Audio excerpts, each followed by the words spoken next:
So when I'm thinking about developing like a plan for my upcoming race, what sort of factors should I consider? What sort of plan should I be putting forward to get me from the start line to the finish line, which is what we want to do with this kind of podcast style thing. Right. Is get a beginner runner from the start to the finish line. Right. Yeah, that's why we're here. Right. That's why you're here, is you want to figure out how to do it.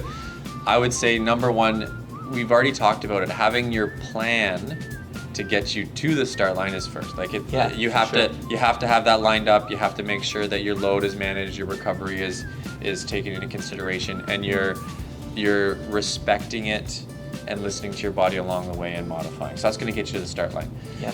But while you're going through that plan, you're going to be able to start to feel how your body reacts to a certain pace. Mm-hmm. Right. So if you're finding that you can hold a pace for 2 minutes or beyond that, that's something you can stretch out to 5K. Right. It's not an exact science here, but you'll be able to stretch it out. You might be able to take the pace up a little bit as you start to train a little bit more.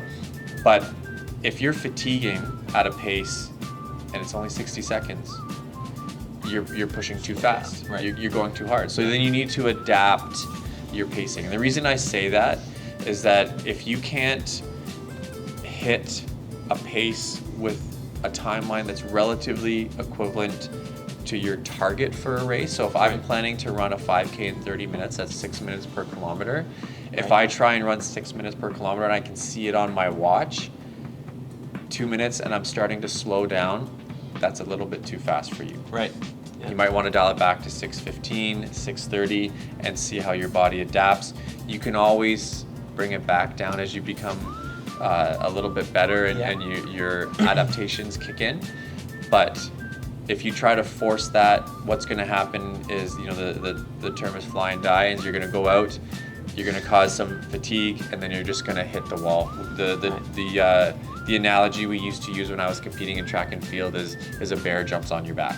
Oh yeah. Right. Okay. So you're running, and then all of a sudden a bear jumps on your back, and then you're running, and it sometimes looks like that. Right. That somebody just has something that takes over their system. They're just fully loaded, and really what your body is doing is you're working in the anaerobic zone too much. Right. And then at a certain point, your anaerobic metabolism cannot keep up with the energy demands, and your body simply gears down. Right. It's like going from third and fourth gear, boom, right down into first gear. And it doesn't matter how much you want to go faster, you're in first gear. Right. That's so all even your if body you can slow maintain. it down, you're not going to be able to recover and pick it back up. You're pretty much stuck in that zone. Yeah. So the challenge with that is when you go out too hard, and I speak to this, we learn about it in our training. Right. Right. So if our race plan gets developed, or at least it gets formulated to a certain degree in your training plan, working up to that race. Right. When you go out too fast, we get excited sometimes. If you go out too fast, the nerves, the jitters. Of course, you're running. Everyone's running with you. Show off too in front of everybody. That's right. The cameras are there. Yeah. That's right, coach. Mom and dad on the sideline. That's right. That's right. But the problem with that is your body is utilizing the energy stores in your body at a rate to fuel your work, number one. Right. But when you go out too fast, you're developing these fatigue elements into your system. Right. So then your body has to do two jobs. Right. So it's doing twice the work. It's trying to move the body in the environment. Right. And remove the fatigue elements that have been built up into your system. Right. So that's twice the load, and basically what your body will do is, I will stop trying to move fast so that I can deal with the fatigue. Right. And then you just end up running slower, feeling worse. Right. So the best possible thing is to find that pace that you can maintain for the desired time frame. Right. Sometimes when you get out beyond sort of the 1 hour mark for your race, or approaching the 1 hour mark, right. or you're doing some of these things in higher heat, then there's a consideration for your hydration, right, and your nutrition as well. So what I would say is, if you're planning your race plan, putting it together, first you want to consider your pace. Have a goal. If you're first into or early into running, you're a beginner, don't be too ambitious, because you're setting yourself up to be disappointed. Set a reasonable goal that you truly think you can do based off your fitness level, and if so, set it a little bit farther. There's going to be another race next time. So Right, you can yeah, always exactly. improve your time. Yeah. You don't have to set up a land speed record right away. Right. But figure out your pacing, and then most races you can go online and find the map of the race, and you could Right. Yeah. you can start to see different control points or different locations on the map where you're going to be, and it's going to tell you where you are. Most races also mark out the kilometers, which makes life easy. Yeah, for sure. So you can kind of see where you are. It may or may not perfectly line up with your watch, Right, yeah. but at least you know what it is, because We shouldn't let that get in our head either, right? Right. If we're in the race and it says 2.5 and our watch says 3, well, listen, it's probably you got to just stay 2.5. calm. You got to keep going. Yeah, That's exactly. right. That's right. Yeah. So that's going to be part of it. And when I say looking at the map, another piece is to understand where the elevation is. So not every race is flat. It's not a flat track, right? So you could come up with a race plan where it's like, I want to run 6 minutes per kilometer, but at kilometer 3 to 4, there's a lot of hills. So you're going to have to understand that your goal needs to be adjusted to what's reasonable. Right. If you know that ahead of time, so we're 2 months out, we know that there's hills, maybe we do some of our training workouts where there's similar hills. Right. Right? So that's a way for you to get an appreciation for how fast you can move with terrain that varies that way. And if it's a local 5K, perhaps you can even get on the test course. the track. That's right. Exactly. Yeah, for those that are here for the Army Run in Ottawa, Right. you could find it. You can get out there. Yeah. There you go. Secret. Yeah. Right? So that's another piece of it. When you get to those longer training races, I should say, then you might want to consider your hydration, especially if it's hot. So, the Army runs in September. September can be cool. September can also be 35 degrees. Right, yeah. So just being understanding that if your run is going to be in the heat, or you're going to be going for longer periods of time, you need to factor in when and how you're going to take in that hydration, because with a small decrease in hydration levels, 1% can be a significant decrease in your ability to perform. Right. So if you normally are training through the summer, you're kind of getting used to the heat, which is nice about the Army Run in September, is that you get used to training in the heat and can adapt to that.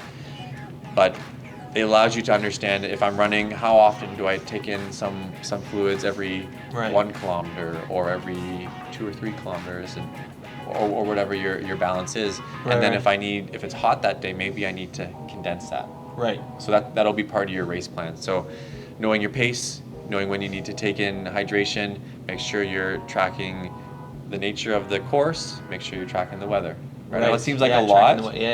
I know it seems like a lot for some people, but you're gonna want to start doing this in your training. Yeah. Right. And it just makes you better when you get to the start line, and it makes it easier for you to get to the finish line if you're starting to think about some of these things. Right. Exactly. Yeah. It's all part of the planning. It's like operational planning. You're just going through and looking at what you have to do, breaking up into manageable parts, and getting it done. And you're getting it done before you start. You're doing it with your practice. Yeah. Exactly. Right? Yeah.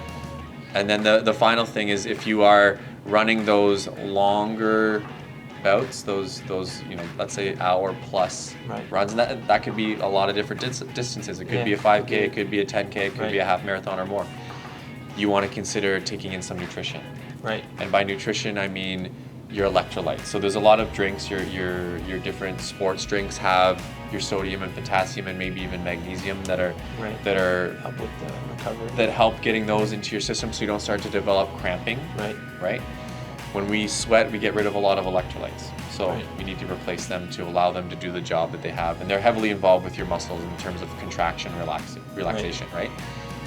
You also want to consider your glucose. So your blood sugar levels decline when you're doing longer bouts of exercise. So making sure we're getting in, oddly enough, a refined sugar that is quickly absorbed into your system and then quickly gets to your bloodstream. It's sort of the opposite of what people will speak to with regular carbohydrate intake, where you want your complex carbohydrates. In a race setting, you want it to be simple, you want it to be easily digestible. If you are going long enough that you require some nutrition, you're trying it in practice first. Yeah, for sure. Because you can get a lot of gastric distress or just feeling unwell and sick or nausea.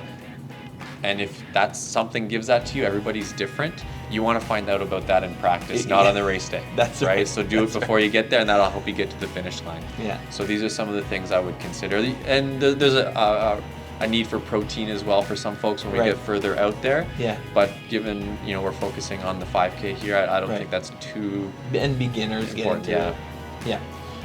And on that note, this is a bit of a leading question. Is what would you say is the best meal to have the night before a race? The best meal to have is a meal that you love, of course. Yeah. And is a meal that's not too heavy on your system and you're used to. Right. Right. So a lot of people have their favorite pasta meal. It's very common in endurance sport, but you don't have to do that. You don't have to have something like that.